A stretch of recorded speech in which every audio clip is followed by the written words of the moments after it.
J'ai fait ceci, c'était pour que mes enfants puissent jouer au football.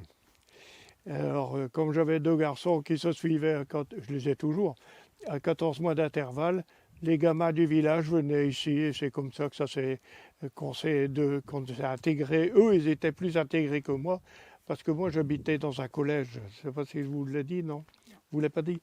Nous étions, mon épouse et moi, dans l'enseignement. Moi, j'étais principal de collège et ma femme était prof d'anglais, quoi. Voilà. Bon, on continue si ça vous dit. Initialement, nous avions des moutons. C'est pour ça qu'il y a la haie qui sépare. Ouais. Et comme je n'habitais pas ici, il fallait qu'ils se débrouillent tout seuls. Et là-bas, la petite maison que vous voyez là, c'est la petite maison de mes petites filles. Elle n'est pas à moi. Toi, papy, tu as de la place. Il y a beaucoup de choses qui m'arrivent comme ça parce que toi, tu as de la place. Voilà. Mais bon, il faut bien que ça serve à quelque chose, un grand-père, une grand-mère. Initialement, j'avais plus d'arbres que ça parce que je m'étais mis en tête de faire du cidre. Et on écrasait avec mes enfants environ 500 kilos au moins. Hein. J'ai un pressoir et tout ça. Bon, enfin, mais mon cidre n'était pas de bonne qualité parce que je n'avais pas assez de pommes à cidre. Et donc voilà des charmes. Il y a des charmes, il y a des noyers. Là-bas, j'ai un comment ça s'appelle? Un châtaignier là-bas. Je ne sais pas si vous le voyez d'ici. C'est là-bas. Ici, vous avez un châtaignier, donc. Regardez, on le voit bien. Là, vous marchez sur les noix, vous voyez. Vous pourrez en ramasser si ça vous intéresse. Regardez, les châtaigniers. Et chaque fois que j'avais un petit enfant qui naissait, je plantais un chêne. Alors regardez, voilà un exemplaire. J'ai 4 petits-enfants. Voilà un exemplaire de chêne. Ce chêne ici, ma petite fille est là. S'il vous plaît? Il y a un an dessus. Ah oui. Parce que ma femme, elle me dit toujours, toi tu sais, mais moi je ne sais pas. Alors j'ai gravé dans le métal. Hein. Vous arrivez à lire? Camille, c'est ça, oui, c'est la dernière. Donc elle a 23 ans, elle est née, elle a 23 ans. Donc là, la taille de cet arbre, il a 23 ans. ans. Ah ben les 3 autres, ils sont là, ils arrivent. Hein. C'est la dernière, c'est pour ça que j'ai commencé là-bas, au bord, pour arriver ici. J'ai honte de marcher sur des noix. J'en ai ramassé, mais cette année, nous avons une année exceptionnelle. Alors là, je vais faire pour que la grand-mère, mon épouse, vienne avec ses petites filles et ses petits-enfants goûter des fois en été. Quoi. Bon. Alors évidemment, pour accéder, il a fallu faire pour descendre, j'ai fait un escalier avec des traverses de chemin de fer.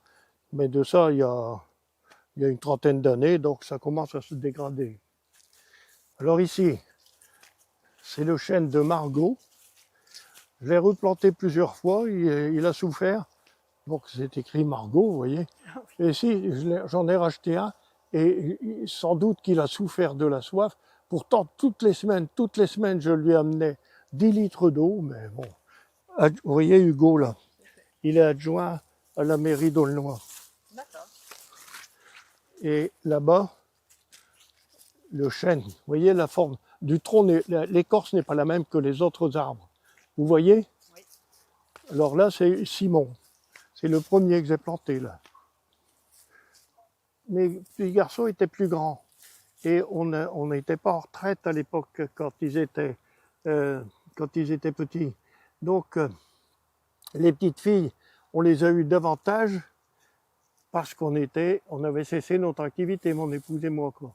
Et donc, quand elles venaient, elles avaient toutes les deux un jardin. J'avais fait ici une ligne de séparation, ici quelque part, avec un piquet avec le nom de chacune de mes petites filles, et elle se met des radis, elle se met des haricots et tout ça, quoi. Comme des enfants de 3 ans, 3 ans et demi, 4 ans. Quoi. Ou bien alors, quand c'était le moment de la récolte, je disais, bah, va chercher des radis. Alors, elle me prenait les radis, et arrivée à la table, je dis, bah, tu ne m'en donnes pas? Non, c'est pas à toi, c'est à moi. Ici, c'est mon jardin, vous l'aviez deviné, des framboisiers. Je vous laisse me poser des questions si il y en a. Il n'y a pas trop de commentaires à faire à ça. Ça me prend combien de temps? Je ne peux pas calculer, j'y suis tout le temps. Je suis tout le temps dehors, n'est-ce pas Eric?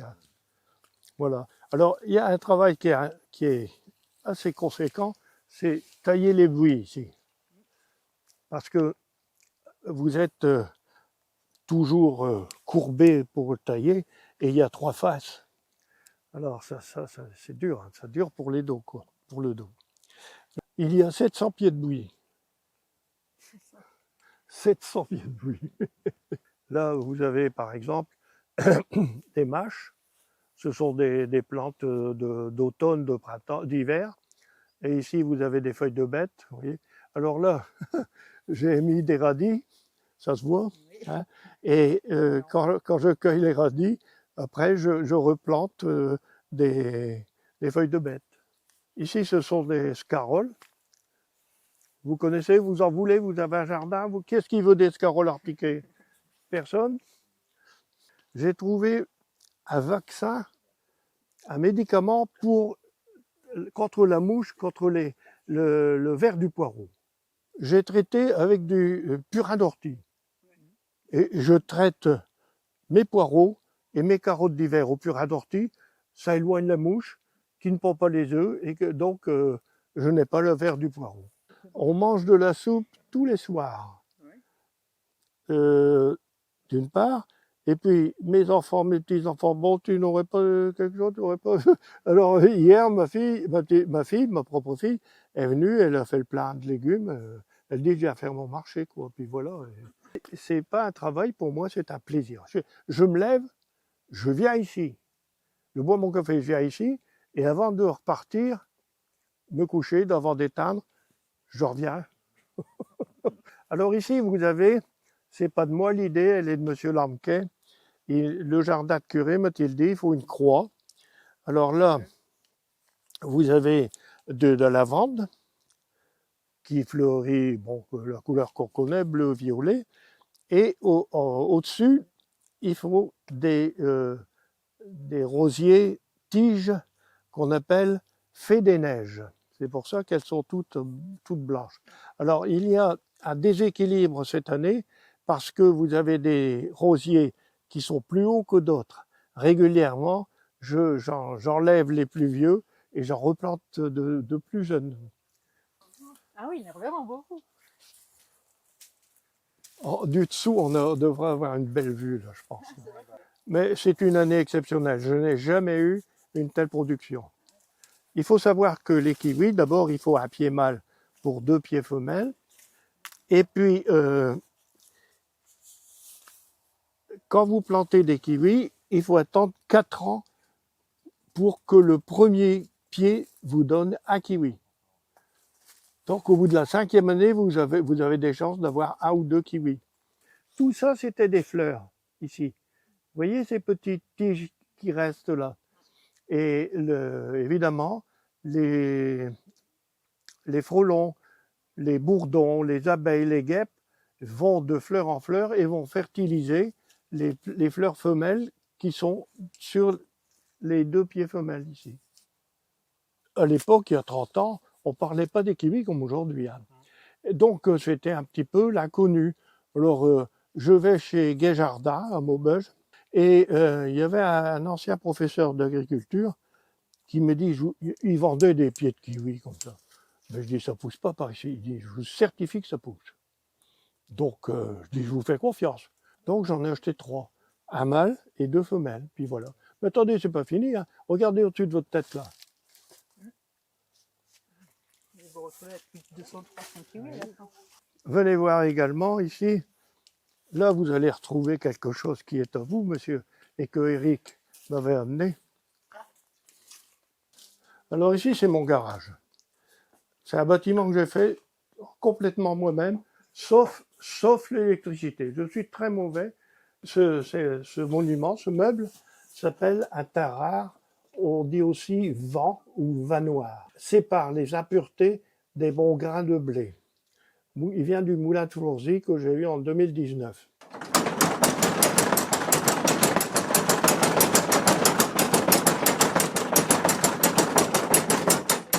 Il était dans un état épouvantable. Pour vous donner une idée, les pieds, je les ai refaits, là, vous voyez, ça, les pieds, c'est toujours des pieds que tout part, toute la pourriture, c'est toujours en bas, quoi. Et ici, c'était tellement encrassé, je me dis, bon, avec une brosse de fer, ça va aller. Tu parles. Au burin, taper au burin pour dégager toutes les dents. Ça s'appelle un fruitier. Ah, ça c'est pour stocker les pommes. Voilà. Tu m'as amené ça. Tu as amené cet élément-là. Il n'y avait pas de dessus. Il n'y avait pas de tiroir. Tu m'as amené les deux éléments là. Il dit, j'allais y foutre le feu. Tu m'as dit. Il n'y avait pas de dessus. Les tiroirs, c'est moi qui les ai faits. Vous allez voir tout de suite la différence.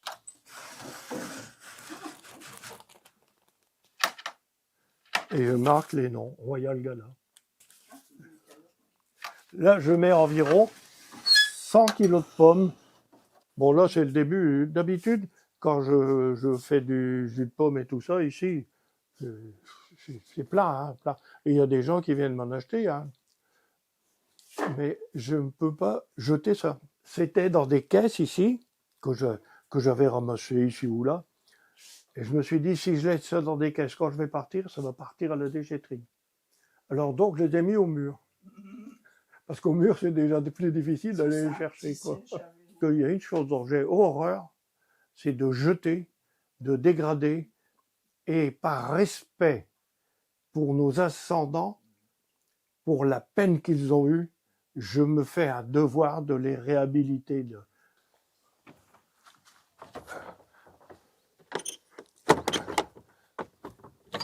Je n'oserais pas ouvrir ce côté-là parce que je vais faire tomber à tout. J'attends. Voilà. Ben oui, venez voir, c'est vrai, j'ai oublié de vous montrer. J'avais du muscat parce qu'il est mûr. Là, du chasselas blanc et là, du noir. Vous pouvez goûter, hein. Si vous arrivez à les prendre à travers le filet, parce que je suis obligé de mettre ça, autrement les oiseaux me mangeraient tout, hein. Alors ces arbres-là sont pas à moi. Ils sont à mon fils aîné. Un jour, il arrive, il me dit, papa, j'ai 3 arbres, est-ce que je peux les mettre ici? Quand j'aurai ma maison, je viendrai les rechercher, d'accord. Maintenant, il a sa maison et les arbres sont toujours là.